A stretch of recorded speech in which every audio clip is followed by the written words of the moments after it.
جو تقریب حضور سے صحابہ سے ثابت ہے ضرور کرو ضرور کرو ضرور کرو. ابو علیہ بالنواجذ، اپنے دانتوں سے پکڑ لو اس کو.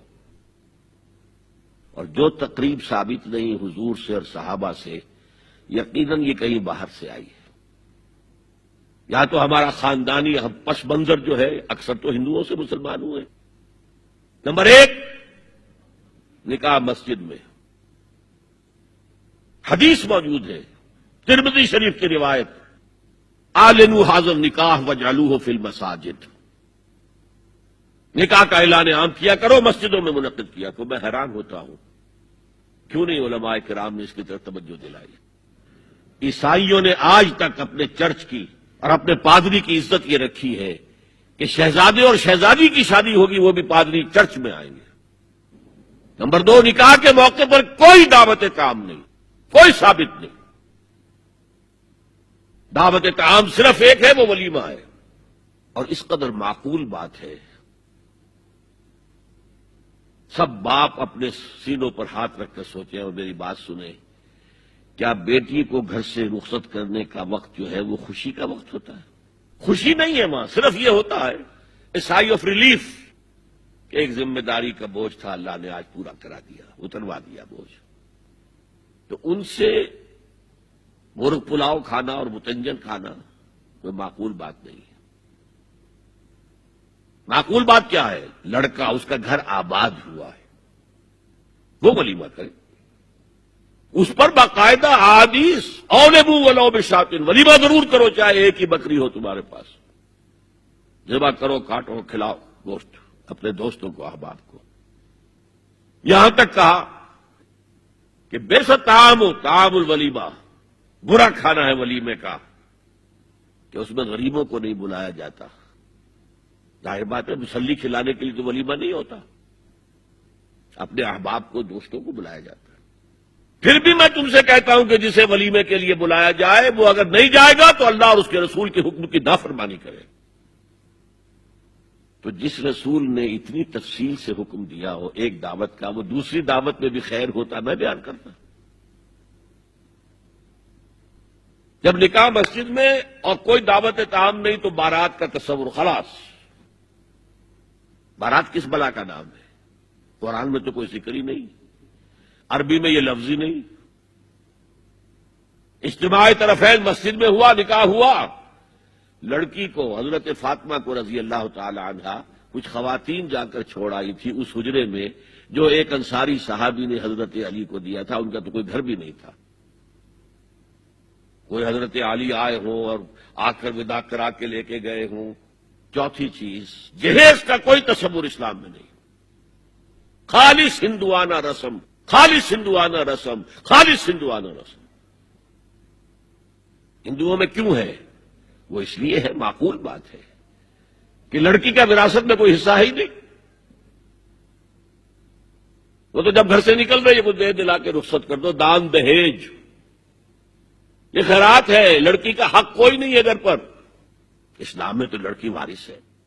والد فوت ہوں گے، وراثت تقسیم ہوگی. والدہ فوت ہوگی، کوئی ان کی ہے ملکیت، وہ تقسیم ہوگی. شادی کے موقع پر کوئی جہیز اسلام میں نہیں، قطعاً نہیں. غلطی سے حضرت فاطمہ کے جہیز کو جہیز کہہ دیا گیا. وہ جہیز کیا تھا؟ ایک پیسہ بھی حضور کے اپنی جیب سے نہیں تھا. اس شادی میں خاص بات کیا تھی کہ دولہا کے ولی بھی حضور ہی ہے. اور کون ہے؟ علی کا کون تھا مدینے میں؟ اور دلہن کے والد بھی حضور ہے. اب حضور پوچھتے ہیں حضرت علی سے، تمہارے پاس مہر دینے کے لیے کچھ ہے؟ عرض کیا میرے پاس تو کچھ نہیں ہے. وہ فقراء صحابہ میں سے تھے. فرمایا مہر تو دینا ہے. تمہارے پاس ایک زرہ ہوتی تھی؟ جی ہاں زرہ تو ہے. انہوں نے یہ سمجھا زرہ تو جہاد کے لیے ہے، کوئی وہ دولت تو نہیں ہے. فرمایا جاؤ اسے بیچو یا گروی رکھ کے قرض لے کر آؤ. وہ گئے، حضرت عثمان نے خرید لی اور کچھ دنوں کے بعد واپس کر دی ہدیتاً. یہ زرہ میں ہدیہ آپ کو کر رہا ہوں. اس وقت اگر کہتے چھوڑو علی، کہاں تو لو میں پیسے دے دیتا ہوں تمہیں، تو ان کی طبیعت پر بار ہوتا. اس پیسے سے حضور نے کچھ پیسے گھر بھیجے اندر، دلہن کو ذرا تیار کر دو، اور کچھ پیسوں سے وہ ایک گدا جس میں کھجور کی کھال بھری ہوئی تھی اور 2 تکیے جس میں کھجور کی کھال بھری ہوئی تھی، ایک مشکیزہ کنویں سے پانی تو لانا ہی ہے نا، ایک چکی جو ہو یا گیہوں ہو پیسنا تو ہے نا، کوئی 1-2 برتن اور اللہ اللہ خیر صلی اللہ، یہ تھا جسے جہیز کہتے ہیں، جس میں ایک پیسہ بھی حضور کا شامل نہیں ہے۔ وہ حضرت فاطمہ کا مہر تھا جس سے بنایا گیا، ورنہ مدینے ہی میں دوسری آپ کی صاحبزادی کا نکاح حضرت عثمان سے بھی ہوا، کہیں ذکر ہے جہیز کا؟ حضرت عثمان کا گھر بھرا ہوا، ہر چیزیں موجود، وہاں تو جہیز کا تذکرہ نہیں۔ بہرحال یہ شادی کو آسان کرو، زنا کو مشکل بناؤ۔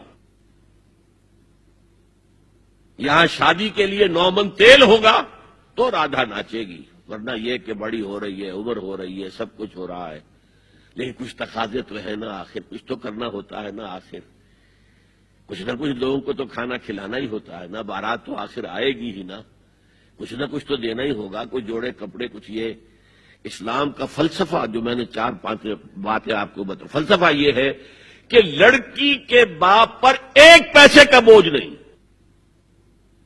تو لڑکی پال پوس کے تمہارے حوالے کر دیا، اب اور کیا چاہتے ہو تم؟ سارا مرد آزماں مرد آفرین، مرد کو چیلنج دیا ہے، تم مرد ہو، مہر تم دو گے، اور سب سے بڑھ کر کیا ہو رہا ہے آج کل بھی ہوتا ہے، وہ ہمارے ایک کچھ کام ہوتے ہیں اسلامی، وہ بھی ہے، کچھ وہی ہندوانہ پس منظر۔ نکاح کی محفل میں چھوارے کون لے کے آتا ہے؟ لڑکے والے، اور پلاؤ کن سے کھاتے ہیں؟ بھائی جس کو تمہیں مرغ پلاؤ کھلا رہا ہے وہ چھوارے نہیں بانٹ سکتا تھا؟ یہ ہے اسلام اور غیر اسلام کا امتزاج۔ چھوارے لڑکے والے لے کر آئیں گے اور پھر دعوت اڑائیں گے لڑکی والوں کی طرف سے۔